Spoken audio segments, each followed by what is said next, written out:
Je vous souhaite une bonne journée en sa présence, que sa parole puisse habiter en nous avec toute sa richesse. Chapitre 4, verset 34, dans notre lecture. Il ne leur parlait pas sans parabole, mais en privé, il expliquait tout à ses disciples. Voilà un des privilèges d'un disciple de Christ ou des disciples de Christ, c'est de se faire expliquer les paraboles en privé. Privilège qui est exprimé ainsi, au verset 11, c'est à vous qu'il a été donné de connaître les mystères du royaume de Dieu. Mais pour ceux qui sont à l'extérieur, tout est présenté en parabole. C'est à vous qu'il a été donné de connaître le mystère du royaume de Dieu.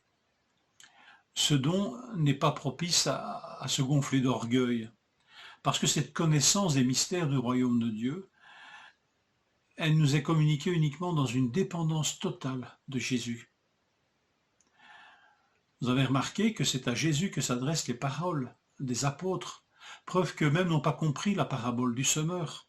Verset 13, pardon. Je dis bien le verset 10. Lorsqu'il fut seul avec eux, ceux qui l'entouraient avec les 12 l'interrogèrent sur cette parabole. Alors la connaissance viendra du questionnement. Le Seigneur s'étonne de leur incompréhension. Eux, à qui il vient de dire que c'est à eux qu'a été donné la connaissance du mystère du royaume de Dieu. Voilà qu'il leur dit, mais vous ne comprenez pas cette parabole? Mais alors comment comprendrez-vous toutes les autres? Alors je ne pense pas qu'il y ait un blâme ici, mais un questionnement qui nous est salutaire. Eh oui, Seigneur, nous sommes capables de ne pas comprendre. Pourtant, tu nous as donné de comprendre, mais Seigneur, sans toi, nous ne pouvons pas nous y retrouver. C'est un rappel de leur dépendance.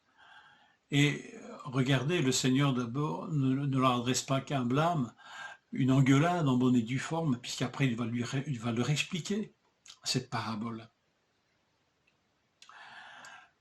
La parabole, c'est pas une parole facile à accueillir, elle est simple dans son énoncé, dans ses images, mais la parabole s'adresse à nous, à nos cœurs, à ce qu'il y a de plus profond en nous, là où se trouve la capacité d'écouter, de recevoir, de comprendre. Nos intelligences, notre cœur, notre âme. Elle nous renvoie à nous-mêmes, cette parabole. Pourquoi est-ce que je ne comprends pas jusqu'à porter du fruit?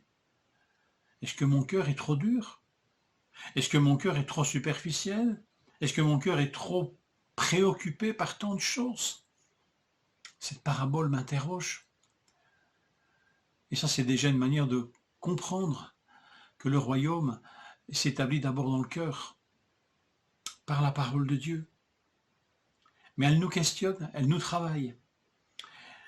Notre privilège, c'est que Jésus peut nous l'expliquer dans l'intimité. Il peut nous l'expliquer en particulier, mais aussi en groupe. Ce n'est pas un exercice solitaire exclusivement. Béni soit Dieu de ce qu'il nous entoure de frères, de sœurs qui peuvent aussi nous éclairer sur cette parole.